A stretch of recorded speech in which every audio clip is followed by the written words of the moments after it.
Movie की शुरुआत होती है जहां हम मैरी नाम की 20 साल की एक लड़की को देखते हैं। वो पहली बार अपने कमरे में अकेले बिना अंडरगारमेंट्स के सो रही थी। जब मैरी गहरी नींद में थी तभी कोई उसका कंबल खींचना शुरू कर देता है। जैसे ही कंबल खींचता है उसकी आंखें खुल जाती है और वो डर से उठ बैठती है। अचानक कोई पीछे से उसके बाल पकड़कर उसे बिस्तर पर फेंक देता है और जब वो देखती है तो सामने कोई और नहीं बल्कि उसके अपने पिता खड़े थे। मैरी हैरान होती है और अपने पिता से पूछती है, क्या बात है डैड? लेकिन उसके पिता कोई जवाब नहीं देते और गंदी नजरों से मैरी को घूरने लगते हैं। इसके बाद वो अपना चेहरा अपनी बेटी के करीब लाते हैं और कहते हैं, मेरी बेटी कितनी बड़ी और जवान हो गई है। ये सुनकर लड़की अंदर तक सिहर जाती है। अपने ही पिता के मुंह से ऐसे शब्द सुनना किसी बुरे सपने जैसा था। इसके बाद उसके पिता उसके बाल छोड़ देते हैं और उसके चेहरे को छूने लगते हैं।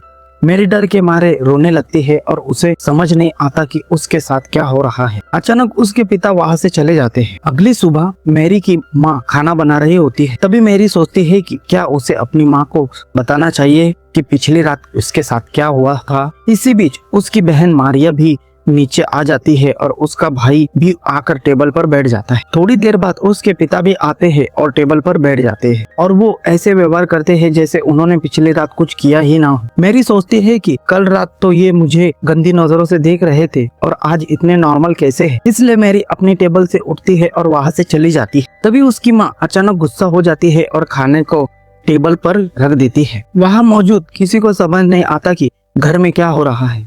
उसकी माँ बहुत ही अजीब तरीके से खाना खाने लगती है, जैसे उसने कई दिनों से कुछ भी ना खाया हो। अपनी माँ को ऐसा करते हुए देख उसके बच्चे डरने लगते हैं और उसका बेटा भी खाना खाने लगता है और कहता है, खाने में बहुत नमक है। लेकिन उसकी माँ वही खाना उठाकर पागलों की तरह खाने लगती है। वो अपने बेटे को वही खाना देती है जो उसने खाया है, लेकिन बेटा नहीं खाना चाहता। वो अपने पिता की तरफ देखता है। उसके पिता कहते हैं, अगर तुम्हें नहीं खाना तो मत खाओ। ये सुनकर माँ गुस्से भरी नजरों से अपने पति को देखती है। उसके बाद वो खाने को टेबल पर फेंक देती है और प्लेट नीचे फेंक देती है। इससे बच्चे बहुत डर जाते हैं और माँ उन पर चिल्लाने लगती है। माँ अपने बेटे से कहती है, जो मैं बनाती हूँ चुपचाप खा लिया करो। वो इतनी जोर से चिल्लाती है कि उसका बेटा डर के मारे खाने लगता है। उसे समझ नहीं आता कि क्या हो रहा है। दरअसल जब से ये लोग एक नए घर में शिफ्ट हुए हैं तब से उनके साथ ऐसी अजीबोगरीब चीजें हो रही है। उनके आंगन में एक अजीब सी मूर्ति रख जाते हैं तो कोई सुबह उनके घर के सामने एक मरा हुआ जानवर टांग जाता है और पिता हर रात अपनी बेटी के साथ गंदी और अभद्र हरकतें करते हैं। माँ सुबह एक अजीब जानवर की तरह खाना खाती है, लेकिन ये सब तो बस शुरुआत। मेरे बाथरूम में गर्म पानी से नहा रही होती है। तभी कोई उसके पास आता है और खड़ा हो जाता है। जब वो शीशा साफ करती है तो डर जाती है।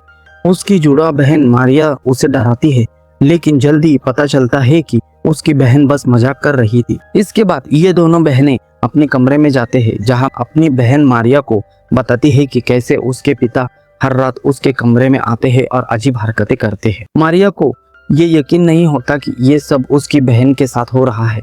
तभी उनके पिता भी वहां आ जाते हैं। ये दोनों बहनें जो भी एक दूसरे से बात कर रही थी, उनके पिता ने वो सब सुन लिया था। अब उनके पिता उनसे कुछ पूछने लगते हैं। इसी बीच वो एक चाकू निकालते हैं और उन पर हमला कर देते हैं।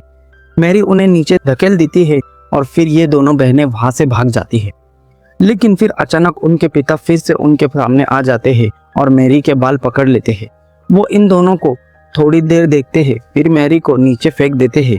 मैरी सीढ़ियों से नीचे गिर जाती है और वो वही बेहोश हो जाती है। मारिया डर के मारे वहां से भागने लगती है।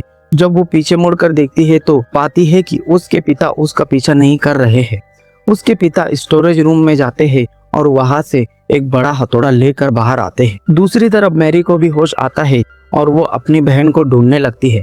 तभी उसे महसूस होता है कि उसके पीछे कोई है और जब वो पीछे मुड़कर देखती है तो पाती है कि उसके पिता एक हथौड़ा लेकर उसके पीछे खड़े हैं। ये हथौड़े से मैरी पर हमला करने ही वाले होते हैं।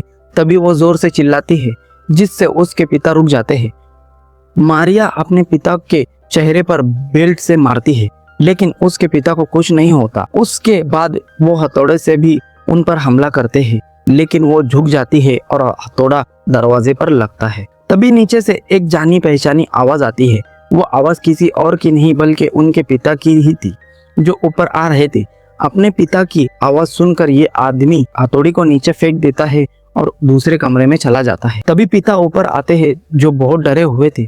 वो अपनी बेटियों को देखते हैं जो उनसे भी ज्यादा डरी हुई थी और पीछे हट रही थी। उनके पिता का पैर हथौड़ी पर आता है और वो दीवार पर एक बड़ा सा छेद भी देखते हैं। पिता अपनी बेटियों से कहते हैं, क्या तुम दोनों यहाँ लड़ रही थी? लेकिन वो जवाब नहीं देती। तभी उनका भाई अपने कमरे से बाहर निकलता है और यहाँ आता है। मैरी और उसकी बहन उसे वहां से भाग जाने के लिए कहती है, लेकिन तभी एक औरत हथौड़ा उठाती है जो उनकी माँ थी। उसके पिता पीछे मुड़कर अपनी पत्नी को देखते हैं जो उनके पास आती है और अचानक उन पर हमला करना शुरू कर देती है। पिता उसे रोकने की कोशिश करते हैं लेकिन वो उन्हें नीचे धकेल देती है। यहाँ माँ बहुत ही बुरी तरह से मुस्कुराती है और टूटे हुए शीशों पर पैर रखती है और अपने कमरे में चली जाती है। तभी नीचे से एक औरत की आवाज आती है जो कोई और नहीं बल्कि उनकी असली माँ थी। वो ऊपर जाती है और सब पूछती है कि यहाँ क्या हो रहा है, लेकिन सभी उससे डरते हैं।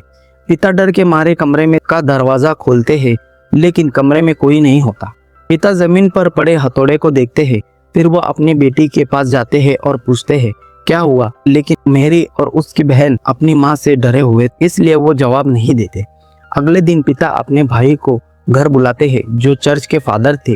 वो पिता को उन अजीब घटनाओं के बारे में बताते हैं जो हो रहा होता है, लेकिन पिता उन सब पर विश्वास नहीं करता। रात में वो तय करते हैं कि सभी एक ही कमरे में सोएंगे। आधी रात को उनका छोटा बच्चा टॉयलेट के लिए आता है और वो किसी को परेशान किए बिना अकेले बाथरूम में जाता है। तभी एक बच्चा जो उसी की तरह दिखता है कमरे में आ जाता है। बच्चा एक चाकू उठाता है और अजीब तरह से मुस्कुराता है। वो पिता को मारना चाहता है लेकिन किसी चीज ने उसे रोक दिया। तभी पिता की आंखें खुलती है और अब वो समझ जाते हैं कि उनके साथ क्या हो रहा है। पिता ये भी समझते हैं कि वो इससे अकेले नहीं लड़ सकते, इसलिए वो अपने सीनियर्स को मदद के लिए बुलाते हैं। सभी सीनियर्स एक साथ बैठकर बात करते हैं कि इस परिवार के साथ क्या हो रहा है और वो सब मिलकर एक समाधान ढूंढने की योजना बनाते हैं। शाम को पिता की टीम उनके घर आ जाती है लेकिन रास्ते में एक कौवा उनकी कार के शीशों पर हमला करता है और उसे तोड़ देता है, जिससे कार का संतुलन बिगड़ जाता है और कार एक गड्ढे में जाकर क्रैश हो जाती है। यहाँ हम देखते हैं कि मैरी कुछ सामान लेने के लिए स्टोर रूम जाती है। जब वो चीजें ढूंढ रही होती है तो उसे किसी चीज की आवाज सुनाई देती है।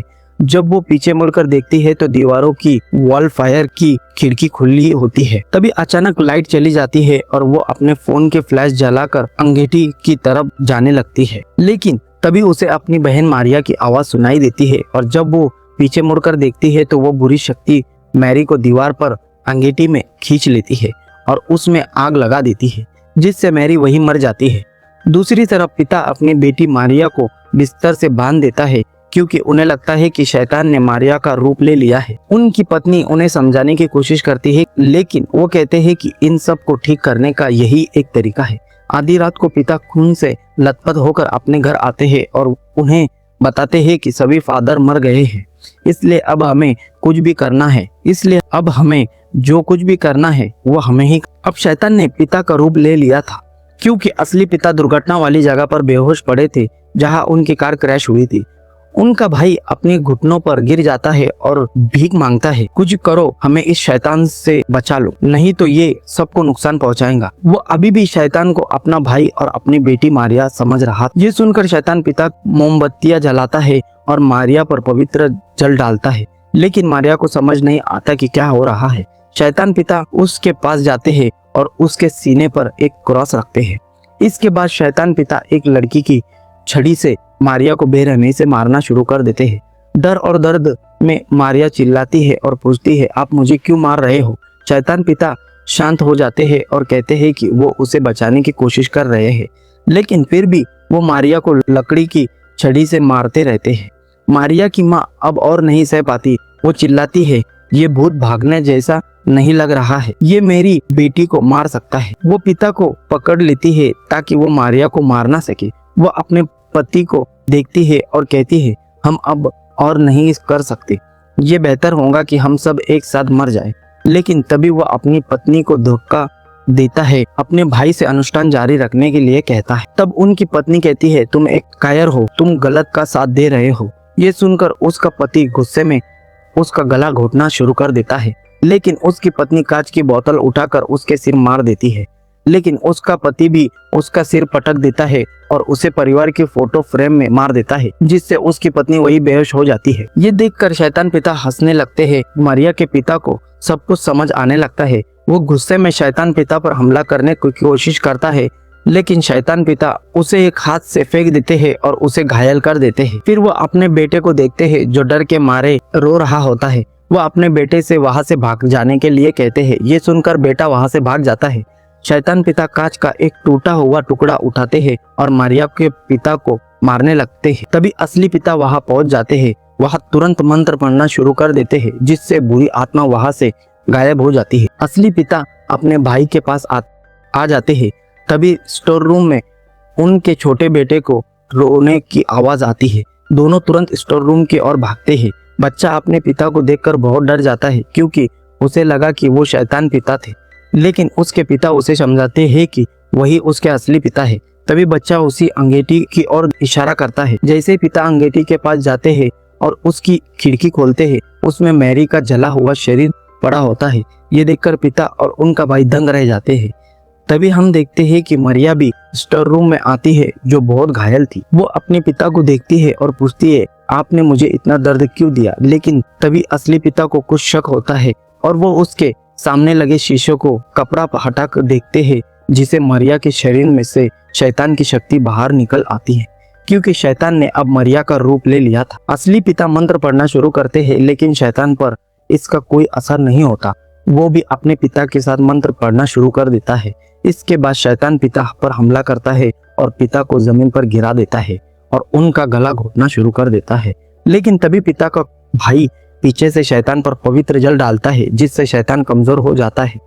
जैसे ही मौका मिलता है, पिता शैतान से छुटकारा पाते हैं। इसके बाद पिता शैतान के माथे पर क्रॉस का निशान बनाते हैं और अपने हाथ से उसकी आंखें बंद कर देते हैं। लेकिन शैतान एक झटके में पिता को दूर फेंक देता है। इसके बाद वो पिता के भाई को मारना शुरू कर देता है, लेकिन तभी पिता उठते हैं, अपने गले का क्रॉस निकालते हैं और उसे अपनी मुट्ठी में बंद कर लेते हैं। अब पिता मंत्र पढ़ना शुरू करते हैं और शैतान को नियंत्रण करते हैं और उसे अपने शरीर में ले लेते हैं। इसके बाद पिता एक लड़की का क्रॉस उठाते हैं और उसे तोड़ देते हैं और अपने भाई से कहते हैं, इसे टूटे हुए क्रॉस को मेरे शरीर में डाल दो, ताकि ये शैतान हमेशा के लिए चला जाए। लेकिन पिता का भाई ऐसा करने से मना कर देता है। तभी हम देखते हैं कि पिता की आंखें पीली हो जाती है। इसका मतलब था कि शैतान ने पिता के शरीर पर भी कब्जा कर लिया था। ये देखकर पिता का भाई टूटा हुआ क्रॉस उठाता है, लेकिन उसमें अपने भाई के शरीर में क्रॉस डालने की हिम्मत नहीं होती। तभी पिता क्रॉस उठाते हैं और उसे अपने शरीर में डाल देते हैं, ताकि पिता और शैतान दोनों एक साथ मर जाए। और इसी के साथ ये मूवी खत्म हो जाती है। तो दोस्तों, मुझे उम्मीद है कि आपको ये एक्सप्लेनेशन पसंद आया। अगर आपको ऐसे ही हॉरर फिल्में की एक्सप्लेनेशन देखना पसंद है तो चैनल को जल्दी से सब्सक्राइब कर दो। तो मिलते हैं अगले वीडियो में। Bye bye.